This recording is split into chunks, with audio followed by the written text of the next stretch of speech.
And welcome to the New Year's edition of And They're Off, where we laugh at hangovers, we scoff at hangovers.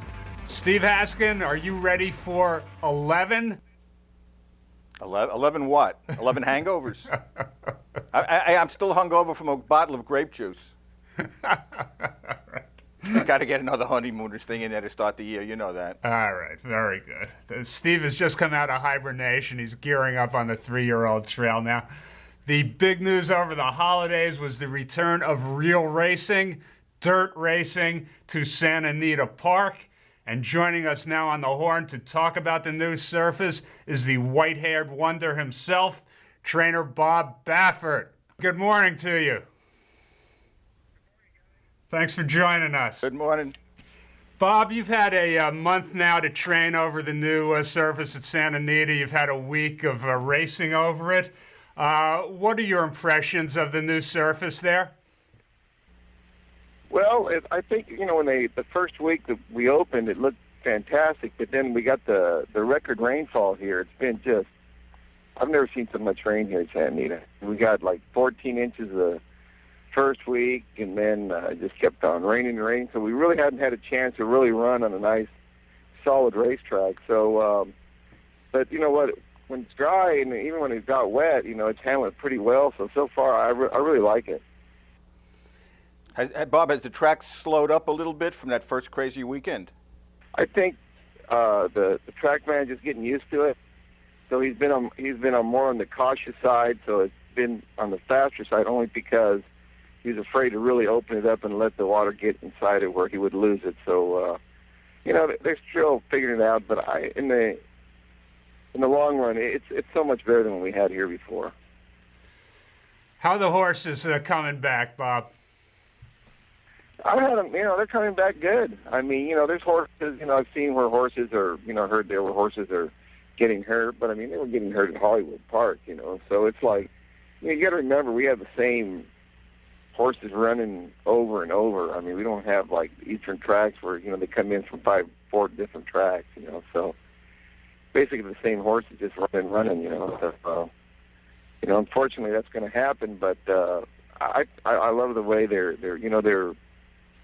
I mean, like the Factor, he went 106-4 when he came back. He wasn't even blowing hard. But they're getting over it really well. It's got a cushion to it, and all the riders seem to like it. So he said it doesn't feel hard to them, even though they're running fast. It doesn't feel hard, and that's more important than anything.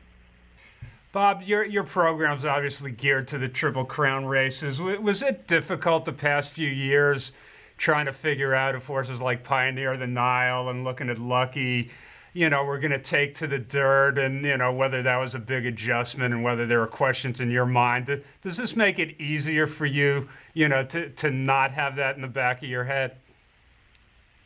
Well, what makes it good is that is where you stand with your horses, and you know what you have, and you know how they're going to handle it. So there's not that little guessing well. And when you train for synthetic, you do have to train sort of differently also. You have to, if you have a horse that has brilliant speed, you can't allow him to use it because he's just going to run himself into the ground. So he's going to get tired because he can't get a hold of it, and, just like horses like Indian Blessing. So, it's going to see a lot of these horses. They're just, if they have speed, they have natural speed, they get to use it, and it's a good weapon. Well, Bob, speaking of the 3-year-olds, obviously this time of the year you're loaded. Got a lot of horses that still haven't proven their class, but obviously there's a lot of talent there. Quickly, you mentioned the Factor. I mean, how good is he? He's already gotten a lot of exposure on the O'Reilly Factor. They showed basically his whole race the other night. So they had the audience vote whether he was a pinhead or a patriot, and 92% voted him a patriot. So you've got a good audience already. He's brilliant. He's got brilliant. It's incredible what he did the other day. I mean, but he had shown us before he was. I thought he was going to do that first out, but he got in trouble first out. But came out of it. Looks great. I don't know where I'm going to run him next, but I've got him. I've got that awesome Patriot who looked really good the other day. He's bred to run all day. I mean, we don't know about the Factor, but I mean, does Awesome Patriot look like a horse physically that's going to run all day? He's certainly bred for it. Yeah, he can. You know, he handled that really well. And then that Uncle Sam, he's another one that run all day that really looked impressive. You know, when you went first out going long, the way he did it, you know, he just kept on going, came out of it great. So, hey, Bob, is Awesome Patriot a Patriot or a Pinhead? Definitely a Patriot, okay. Because he was named after McCain. Terry Lenny named him after the presidential Honorable McCain, so that's where he got his name. You've got the Republican thing surrounded, don't you? You got it all worked out. I got it. All right, very good. The old Arizona boy heading back home. Bob Baffert, thank you for joining us today. Continued good luck with those 3-year-olds, and we'll see you here in the Bluegrass before too long. By good the luck, way, Bob. You guys you got a great show, and keep it up. All right. Thank you, Bob. Thanks, Bob. All right. Good luck. That is the Hall of Fame member, Bob Baffert, joining us today on And They're Off.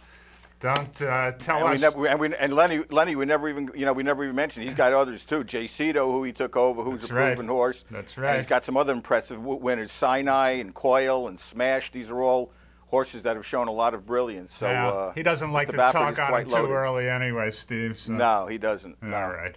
Best of luck to Bob Baffert. Don't tell us we don't get A-listers here. Well, good work, Stable Boy. All right. It's been 14 months since the death of the great Hall of Fame trainer Bobby Frankel, the all-time wins leader at Santa Anita.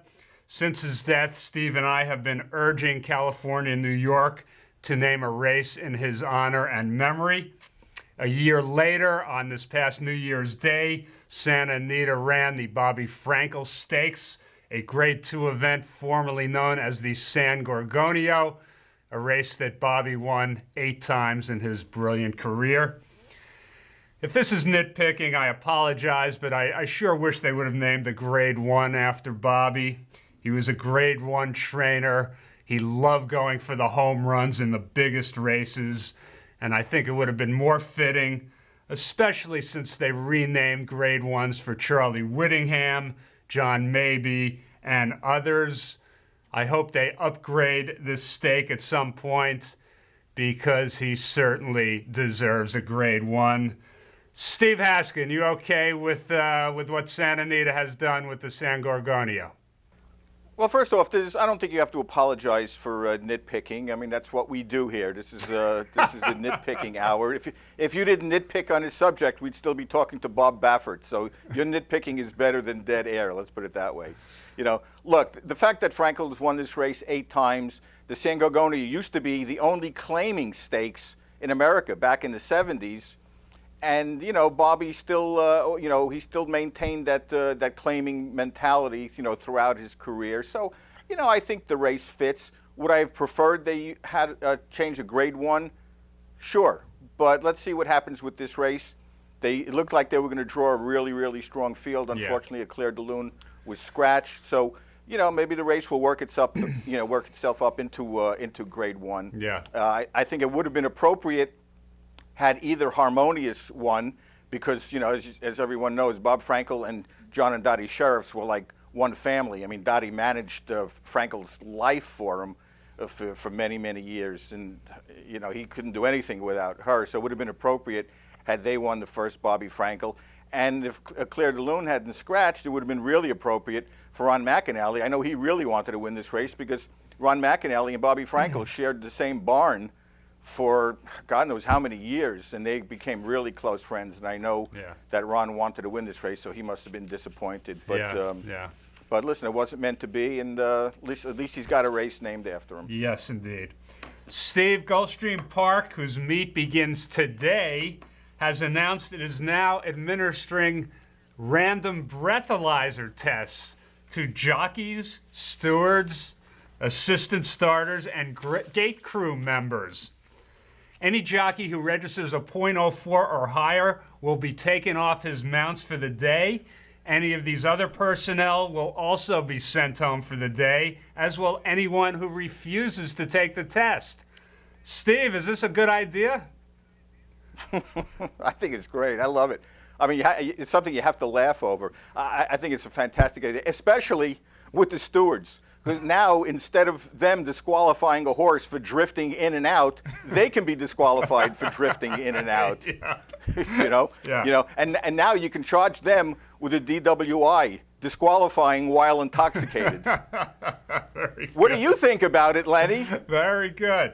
I want to know how many jockeys are going to be given these tests each day, because there's a good chance there won't be enough left to ride the races if too many of them are tested at any one time.